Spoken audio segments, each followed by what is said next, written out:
In their conventional theoretical models, our present electrical power system scientists and engineers do not even include the vacuum interaction, or the dipole's extraction of energy from the vacuum.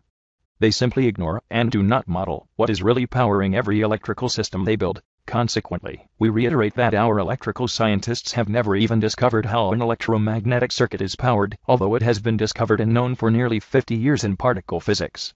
All the hydrocarbons ever burned, all the water over all the dams ever built, all the nuclear fuel rods ever expended and all the nuclear power plants added not a single watt to the power line. Instead, all that expense, effort, and pollution and destruction of the biosphere was and is necessary in order to keep adding internal energy to the generator, so that it can keep continually rebuilding its source dipole that is continually destroyed by the inane circuits that the power system scientists and engineers keep designing and building for us. The heart of the present environmental pollution problem is the ever-increasing need for electrical energy obtained from burning of hydrocarbon fuels and/or nuclear power stations.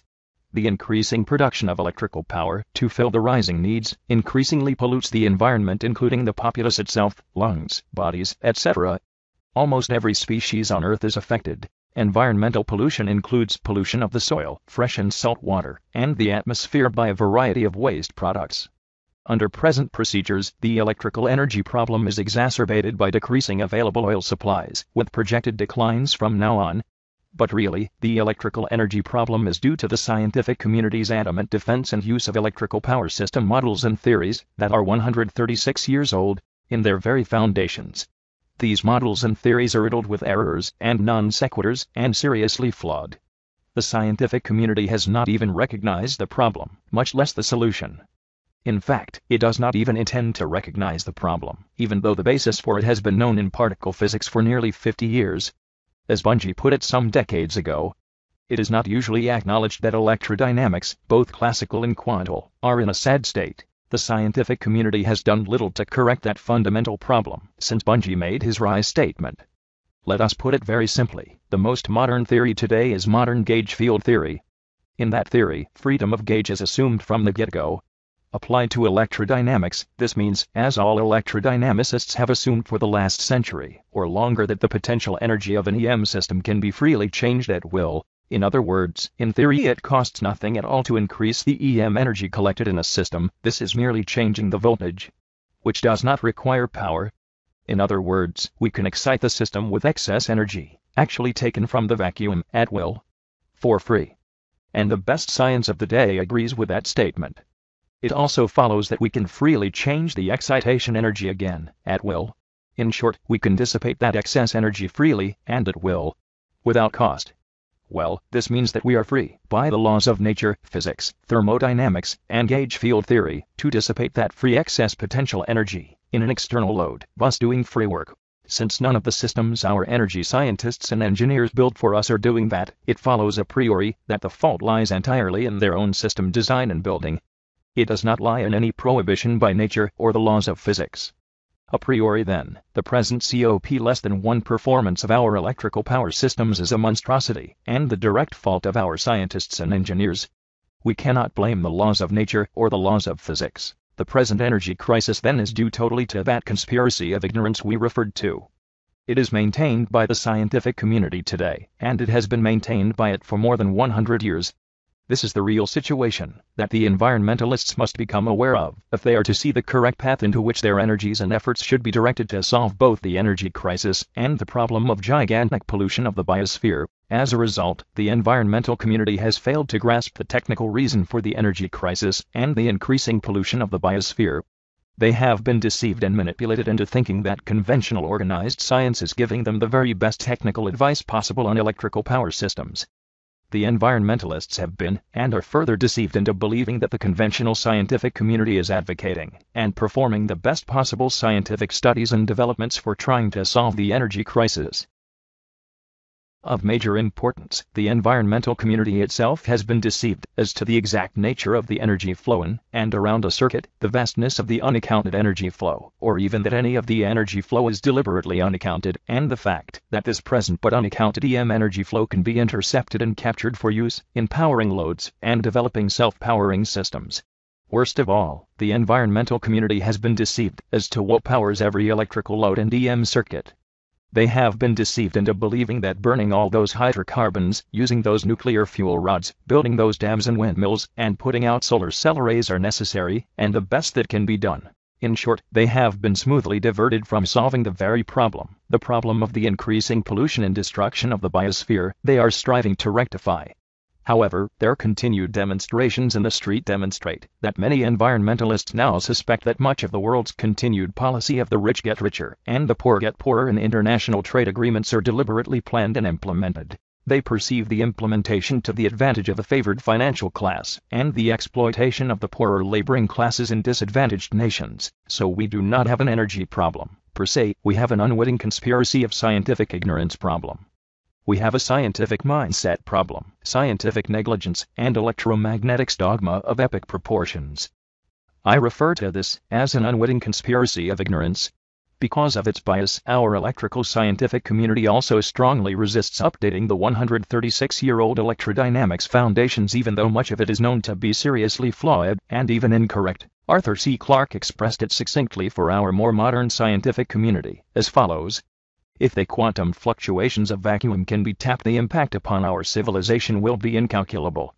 Oil, coal, nuclear, hydropower would become obsolete, and so would many of our worries about environmental pollution. Our present organized scientific community will strongly resist funding of a vigorous program to gather all this proven, known physics together and rapidly use it to change and update, modernize the terribly flawed M theory and the design of electrical power systems.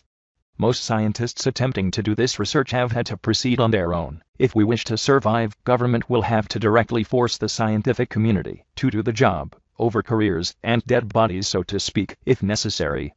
But first the government itself must be motivated to do so. Let us cut through the scientific errors in how electrical power systems are presently viewed. Batteries and generators themselves do not power circuits. They never have, and they never will. They dissipate their available internal energy to do one thing, and one thing only, forcibly separate their own internal charges, to form a source dipole. Once the dipole has been formed, the dipole directly extracts electromagnetic energy from the active vacuum, pouring the extracted EM energy out from the terminals of the battery or generator. Batteries and generators make a dipole, nothing else. All the fuel ever burned, the nuclear fuel rods ever consumed, and chemical energy ever expended by batteries, did nothing but make dipoles. None of all that destructive activity of itself ever added a single watt to the power line. Once made, the dipole then extracts EM energy from the seething vacuum and pours it out down the circuit and through all surrounding space around the circuit. A little bit of that energy flow strikes the circuit and enters it by being deflected, diverged, into the wires. That tiny bit of intercepted energy flow that is diverged into the circuit then powers the circuit, your home.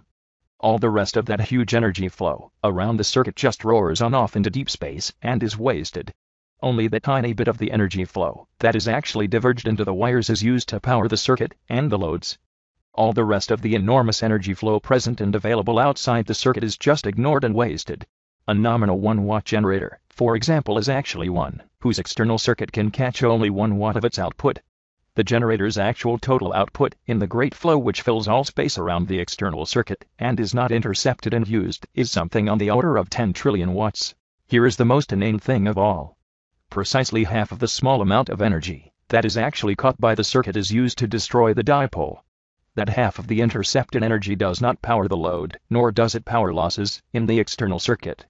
Instead, it is used to directly scatter the dipole charges and destroy the dipole. Our scientists and engineers have given us the ubiquitous closed current loop circuit, which destroys the dipole faster than it powers the load.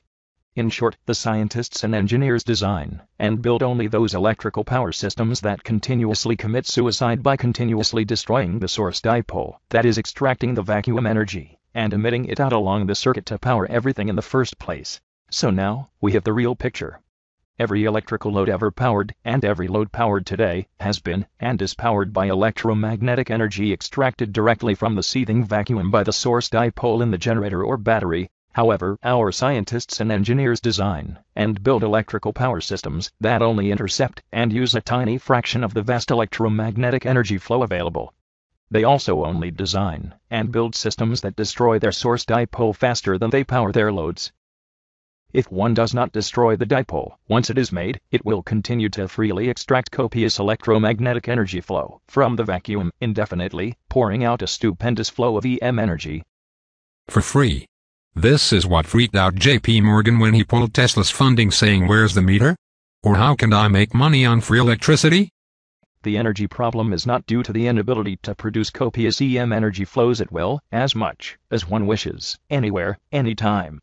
Every dipole already does this, including in every EM power system ever built.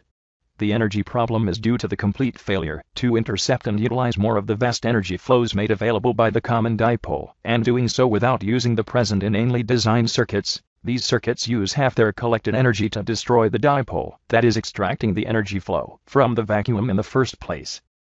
This requires the continuous consumption of hydrocarbon fuel, oil, gas and nuclear to keep the generators running, to keep the electricity on, and to keep the money flowing into big energy pockets. This free electricity technology has been systematically suppressed for decades. Please check the links below. And thanks for watching.